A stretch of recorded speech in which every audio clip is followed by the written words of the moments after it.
Well,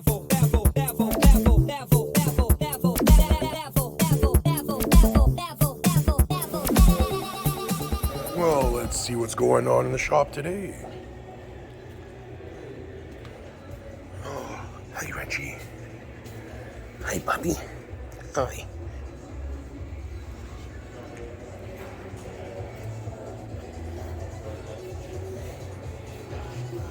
What's happening, boys?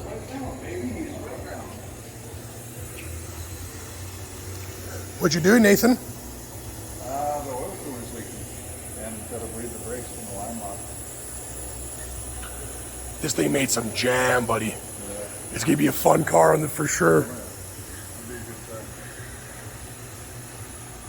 It'd be a good race between her and her husband, being pretty equal numbers with a manual and an auto.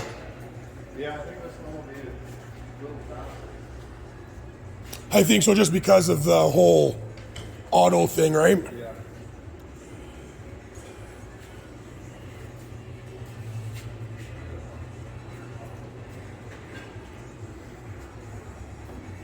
What's the deal with this Silverado? Just waiting on a blower and the headers and exhaust. This is getting a 2300? Yeah, we did a DOD delete and camshaft and all that stuff. And we're just waiting on that stuff to come in. Nice. And then finish it up. Definitely be a little bit of a sleeper truck, eh? Yeah. He's got some big wheels for it, doesn't he? I don't know if they're big. I don't know what they don't look like the right size. Kind of like a diesel tire or diesel wheel almost. Yeah. Well, it's a good condition looking truck though. Yeah. Considering that these are usually not very good in paint for the years. Yeah, it's not in bad shape. I think there's 120,000 K on it, so it's been driven a bit, but Even rarer for the fact. not too bad. That's good, man. Well, if you need anything, let me know. Freshly painted motor. On this beautiful Bandit car. Just waiting for the Holley sniper fuel injection to show up for it. We got Michael over here in the corner. What are you doing, Michael? Hi, Wrench. Getting some parts ordered? Trying to get some parts, yeah. Any update on the Trans Am? Just waiting for the Holley to show up. Should be here soon, shouldn't it? Should be here today. Should have been here yesterday or the day before. Yeah, I don't know who screwed that one up. Mopac actually screwed it up. Yeah. The interior back together. It's gonna be it's gonna wake it up a little bit, man. Those fuel injections actually add just response, right? Well, the Puerto Rican engine refresh I did too. It worked pretty good. It looks good though, man. Like, I'm not gonna lie. Yeah, I think they're good. And I'm actually like that color. Yeah, I love the actual Pontiac color.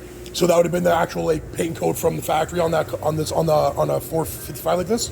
Probably not. This is an earlier color, but it's as close as we could get.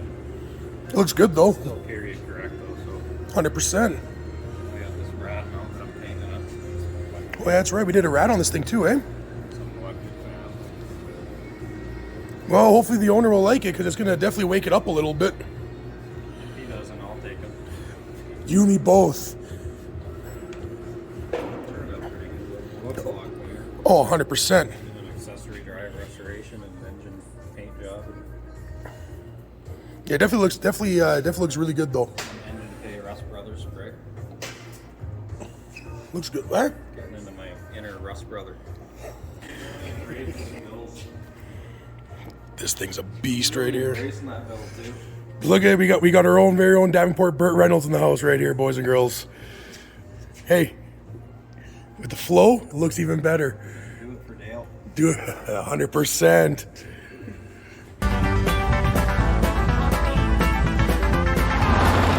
Let's get a little peeky in here.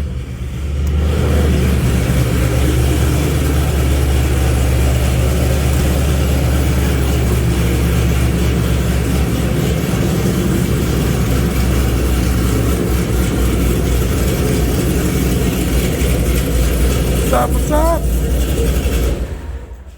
Not too much, and were you? Not much, man. Ready to make some noise. Yeah, I was just getting into it here, so just strapped her down. This is another customer car from up north.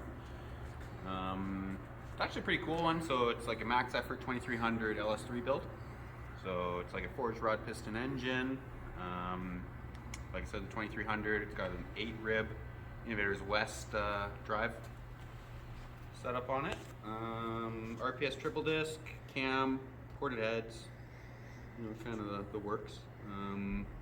Oh, and meth. So we're gonna kind of do like a max effort, pump gas and meth, see what we can get to. Probably kind of mid 800s I'm hoping for. So yeah, give her a go. All right, let's give her a fire up here real quick, if you can. Okay.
I hear something rumbling in here.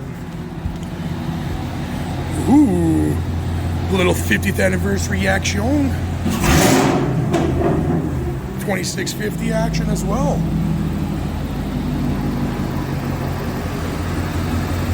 $26.50 cold air intake, long tube headers. Nice little spot here for the Quartz Performance expansion and tank. What's happening, Ryan? Hey, what's up? Not much, man. What's going on with the 50th anniversary? Lower headers, fairly simple setup. Actually pretty good setup because it's basically kind of maxing go on stock fueling on these. Oh, stock fuel. Stock fuel, yeah. So the only mod in this one is the Max 2650 Roto-fab Big Gulp. It has long tube headers and it has an exhaust. It doesn't make a huge power difference. And a catch tube again. Yeah, so working pretty good. We're kind of just making about 620 wheel. And actually, I got an interesting tech tip for everyone. Oh. I've seen out on the internet. Everyone's always asking, you know, I get this baseline done on my car. What is this weird dip that I have at 6100 RPM? So I'm here to tell you. Basically, as you can see here, this car we baselined it with the red line there. Right at, you know, about 6100, it drops down about 10, 15 horsepower. And you can see it does that up here when I was doing the tuning as well. And then on my final run here, it didn't do it. So everyone's wondering why. And it's because your AC is on. So basically, if you want to get rid of that little blip, turn the AC on. You know, I get often questioned about if the AC actually does affect power. Say everyone's like, oh, it's an old man's myth from back in the day. Yeah. Point proven right on the dyno there. Yeah, and that's pretty much every LC1 car. Like you'll see, you know, Corvettes will do it. The Camaros obviously will do it. Some LT4 cars will do it as well. On these, for whatever reason, they don't actually shut off the compressor as soon as you go over a certain RPM. Whereas like on the most of the LT4 cars are built. Oh, they automatically disable them. Yeah, so as soon as you go full throttle, it'll actually shut down, you know, the So the old myth of you'll gain 10 horsepower deleting your AC actually is true. well, turning it off, yeah, in this case it would be. And yeah, so if anyone's curious, for whatever reason, I have no idea why, like I've gone through all of the tables available in the ECU, and I can't see why it does it, but it pulls about 2.5 degrees of timing, just for a split second. Yeah, but that split second adds up. So, that's an interesting one, but yeah, I guess everyone's here probably to see the actual dyno. Yeah, that's fine. Let's give her a spin on the rollers. Alright,